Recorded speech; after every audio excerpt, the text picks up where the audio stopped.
Right, I know I've done more than enough videos with the RS3M 2020, but let's do another.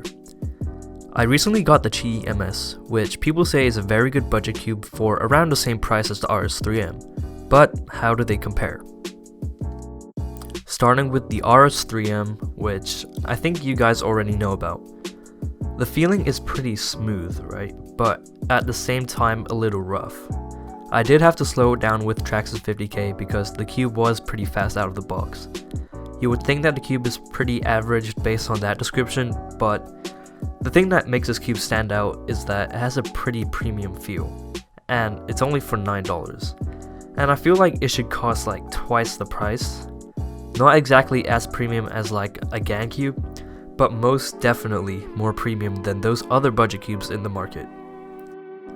Now the QIYI MS came a few months before the RS3M, and some said it was the best budget cube during that time, but again that was before the RS3M. So the feeling, it has these very minor bumps that you feel, but the main thing about this cube is that it feels hollow, and the pieces feel like they have a lot of space inside them.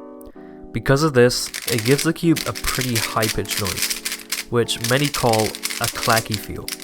I do think the RS3M's turning is better just because it feels more premium. Now the QIYI MS does not require any setup and is pretty much good to go out of the box. So that's an advantage that the MS has over the RS3M.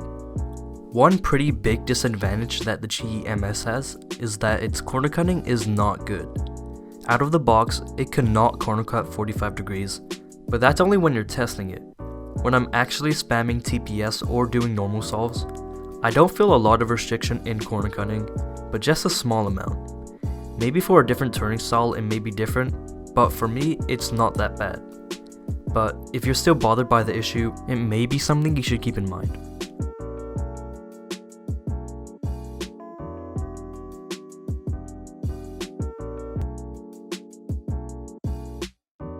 Now let's talk about a surprising feature that the RS3M has, especially as a budget cube.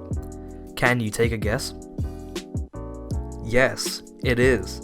It's its frosted plastic.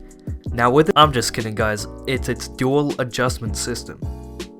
Now what this allows you to do is that it can control the amount of compression that the springs in the cube have, which mainly gives the cube a more compact or flimsy feeling, depending on your preference.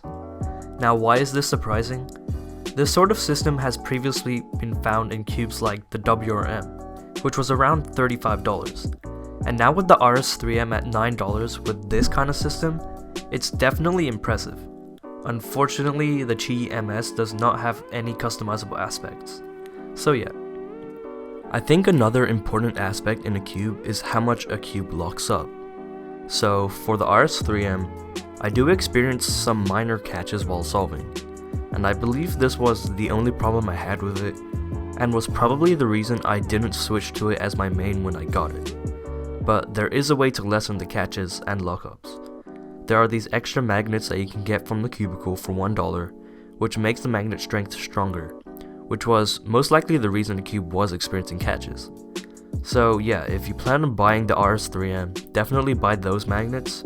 For the QIYI MS, I think it's something to do with the internals, but this cube locks up and catches just a little more. But it could be due to the bad corner cutting, but I think it's something you should consider when buying this cube. So overall, I think there are a little less lockups on the RS3M. So yes, it may be pretty obvious, but I think the RS3M is your better option. It locks up less, it's higher quality, and overall just a better cube. The fact that it was almost my main can tell you something. But anyway, that's it for this video. If you enjoyed this video, please like and subscribe, and don't forget to follow me on Instagram at CatTheCuber. Thank you for watching guys. Bye. Bye.